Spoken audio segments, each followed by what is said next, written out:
ये सरकार आकंठ भ्रष्टाचार में डूबी हुई है। इसका आम आदमी से आप बजट पे बोलिए। सभापति महोदय, मैं सुन रहा था, इनको बड़ा गुरु है। अमेरिका से इनका व्यापारिक समझौता हो गया। प्रधानमंत्री नरेंद्र मोदी ने अमेरिका के सामने समर्पण किया एक पक्षी, ये कोई समझौता नहीं है। ये बजट सही मानों में प्रधानमंत्री नरेंद्र मोदी के दोस्त अडानी और अंबानी द्वारा तैयार किए हुए बजट। देखिए, शर्माए दारों के नामे से कुछ नहीं है। सभापति महोदय, शब्द का सही ये पूंजीपतियों के हाथ बिके हुए लोग हैं। शर्मा क्यों रहे हैं सर? ये सभापति महोदय, इनको दिक्कत क्या सही बात सुनने में? सभापति महोदय, मुझे आपका संरक्षण है, इनको बंद करिए। बहुत मेहनत करके आप पीठ को देखकर बोले। बैठ जाओ आप। सभापति जी, ये सरकार इसी बात पर खुश है कि बहुत बड़ी दौलत का बजट हमने प्रस्तुत किया है। 53,47,315 करोड़ रुपए का। सभापति जी, महत्वपूर्ण ये नहीं है कि हम कितने चले हैं, उससे ज्यादा महत्वपूर्ण यह है कि हम किस दिशा में चले हैं। किसी व्यक्ति को अगर अपनी मंजिल पता न हो, और मैं समझता हूं जहां तक इस बजट का सवाल है, बजट की दिशा होनी चाहिए कि वो बजट गांव की तरफ चला है, गरीब की तरफ चला है, जो बेबस और बेसहारा लोग हैं उनकी तरफ चला है। इस बजट की कोई दिशा आम आदमी की स्थिति में सुधार करने की नहीं है, जिसके चलते सभापति में महोदय मैं कह सकता हूं कि ये जन विरोधी बजट।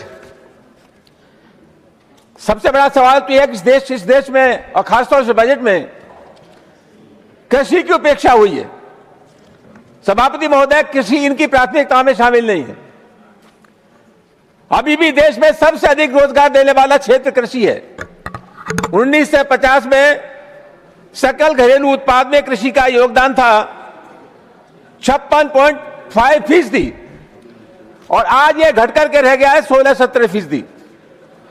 बहुत महत्वपूर्ण मामला सभापति महोदय, हमारे देश में किसान की लूट हो रही है। सरकार दावे कुछ भी करे, लेकिन उत्पादन लागत बढ़ रहा है, और किसान जो फसल पैदा करता है, फसल पैदा करने के बाद उसको जो फसल का मूल्य मिलना चाहिए, उसे फसल का मूल्य नहीं मिलता। बिचौलियों की शर्तों पर उसे अपना उत्पाद बेचना पड़ता है। तो किसान आज संकट में है। और मजेदार बात यह है सभापति महोदय कि नीति आयोग कहता है कि 10 वर्षों में किसान की आय में 126% की बढ़ोतरी हो गई। यह कौन सी गलतफहमी का शिकार है सभापति महोदय? अभी जो महाराष्ट्र से खबरें आई हैं, उन महाराष्ट्र की खबरों में पूर्वी महाराष्ट्र का जो यवतमाल जिला है, जनवरी महीने में उसमें 21 किसानों ने आत्महत्या की है। विदर्भ क्षेत्र में 10 जिलों में 1567 किसानों ने आत्महत्या की है। सभापति महोदय, इनका किसानों से कोई संबंध नहीं है, ये किसानों के कातिल हैं। और सही मानों में सभापति महोदय, निर्मला सीतारमण जी ने तो उस बजट को पढ़ा है। ये बजट सही मानों में प्रधानमंत्री नरेंद्र मोदी के दोस्त अडानी और अंबानी द्वारा तैयार किए हुए बजट। देखिए, शर्माए दारों के नामे से कुछ नहीं है। सभापति महोदय, शब्द का सही। ये पूंजीपतियों के हाथ बिके हुए लोग हैं। शर्मा क्यों रहे हैं सर? ये सभापति महोदय, इनको दिक्कत क्या सही बात सुनने में? आप विषय पर बोलिए और शब्द संयम के साथ। सभापति महोदय, मुझे आपका संरक्षण है, इनको बंद करिए।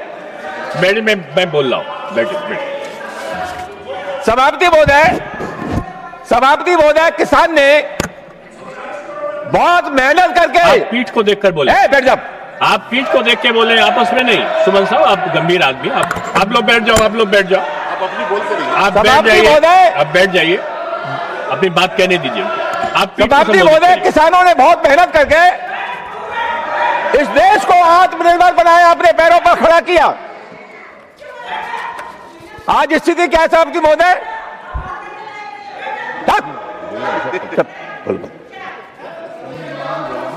सभापति महोदय, आज स्थिति क्या है सभापति महोदय?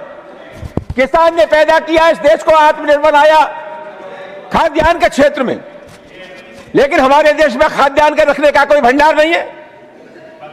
चीन, अमेरिका, ब्राजील, यहां जो उत्पादन होता है उससे कई ज्यादा क्षमता के भंडार हैं। और हमारे देश में सभापति महोदय 90,000 करोड़ रुपए का खाद्यान्न हर साल नष्ट होता है।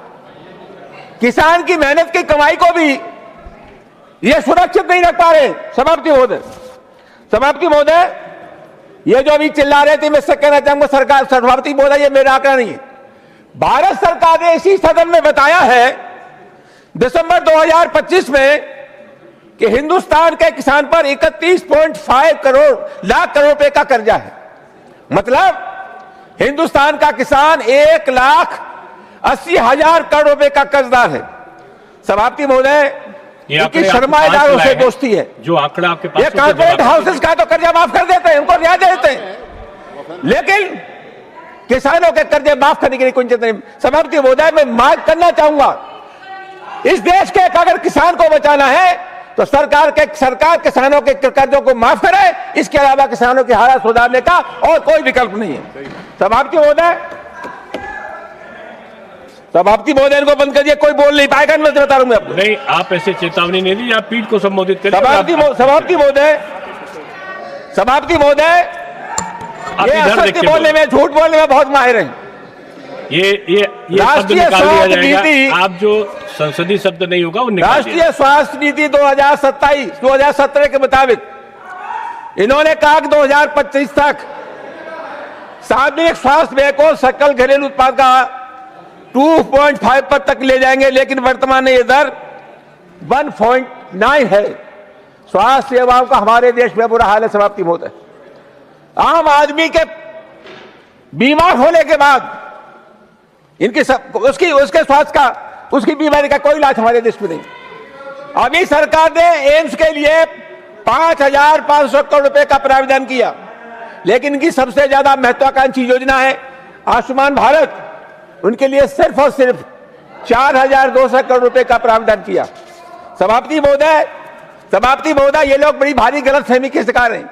ये कागजों से सरकार को चलाना चाहते हैं।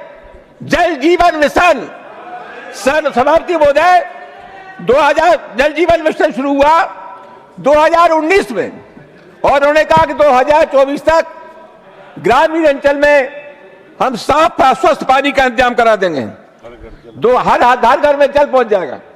2025-26 में 67,000 करोड़ रुपए का इन्होंने आवंटन किया जल जीवन मिशन के लिए, और खर्च किया सिर्फ 17,000 करोड़ रुपए। अभी आप चुनाव में जाओगे तो पता चल जाएगा, एक बूंद पानी का नहीं है। आपसे ज्यादा झूठ बोलने में कोई माहिर नहीं है। आप सभापति महोदय, सीधे पीठ को आइन का जल जीवन मिशन, और मैं आपके मार्फत सभापति महोदय निवेदन करना चाहूंगा। सभापति महोदय, प्रधानमंत्री ग्रामीण आवास योजनाएं 2025-26 में 57,000 करोड़ रुपए का बजट आवंटित, खर्च हुए मात्र 32,000 करोड़ रुपए। और इस साल ये जो बजट है प्रधानमंत्री ग्रामीण आवास योजना का, वो सिर्फ 54,000 करोड़ रुपए है। सभापति महोदय, प्रधानमंत्री ग्राम सड़क योजनाएं 2025-26 में 19,000 करोड़ रुपए का आवंटन हुआ, और खर्च हुआ सिर्फ 11,000 करोड़ रुपए। सभापति महोदय, बजट कितना भी बना दें, लेकिन कभी आपने देखा है कि आपका बजट कितना खर्च हो रहा है? कभी देखा है आपने कि आपने जो बजट बनाया उसका पैसे का सही इस्तेमाल हो रहा है कि नहीं हो रहा है? आप आसमान में उड़ रहे हैं, नीचे आ जाओगे, घबराने की जरूरत नहीं है। कोई इनका दृष्टिकोण व्यावहारिक नहीं है। सभापति महोदय, मैं एक ही निवेदन आपके मार्फत करना चाहूंगा, योजनाएं बनाना और उन पर धन आवंटित करना यही काफी नहीं है। यह देखना भी बहुत आवश्यक है कि उस धन का सही इस्तेमाल हो रहा है कि नहीं हो रहा है। पैसा ये खर्च करते नहीं योजना पर, फर्जी आंकड़े बताते हैं। सभापति महोदय, मैं आपके मार्फत निवेदन करना चाहूंगा, इनको यह समझ लेना चाहिए कि राज इश्तारों से नहीं चलता, राज आंकड़ों से नहीं चलता, राज जनता के भरोसे से चलता है। लोकतंत्र में जनता राज को भोगती है, और जनता के बीच से जो बात उठी है वो सही मानों में किसी राज को सही मानों में नापने का पैमाना होता है। ये सरकार आकंठ भ्रष्टाचार में डूबी हुई है। इसका आम आदमी से आप बजट पे बोलिए। नहीं देखिए, ये इनका माननीय सदस्य इनका ऐसा आम व्यवहार आदमी नहीं से करेंगे। आप समाप्ति बोधे किसी माननीय कोई सदस्य रिश्ता नहीं है। अशिष्ट व्यवहार समाप्ति नहीं। बोधे आप पीठ को संबोधित करेंगे। समाप्ति महोदय मैं सुन रहा था, इनको बड़ा गुरु है। अमेरिका से इनका व्यापारिक समझौता हो गया, प्रधानमंत्री नरेंद्र मोदी ने अमेरिका के सामने समर्पण किया एक पक्षी, ये कोई समझौता नहीं है। इस देश को आप लोग बेच रहे हो, देश की प्रतिष्ठा को बेच रहे हो, इसके अलावा ये कोई समझौता नहीं है। समाप्ति महोदय, ये सरकार अंधेरे में तीर छोड़ रही है। गांव से गरीब से इसका कोई ताल्लुक नहीं है, किसान से इसका कोई ताल्लुक नहीं है। ये सही मानों में सरमाएदारों का बजट है, अमीरों का बजट है। और ये मैं ऐसा मानता हूं कि समाप्ति महोदय, ये जन विरोधी बजट होने के अलावा और कुछ नहीं है। बहुत बहुत धन्यवाद। खबरों में बने रहने के लिए फोरम 4 को सब्सक्राइब करें और नोटिफिकेशन पाने के लिए बेल आइकन दबाएं।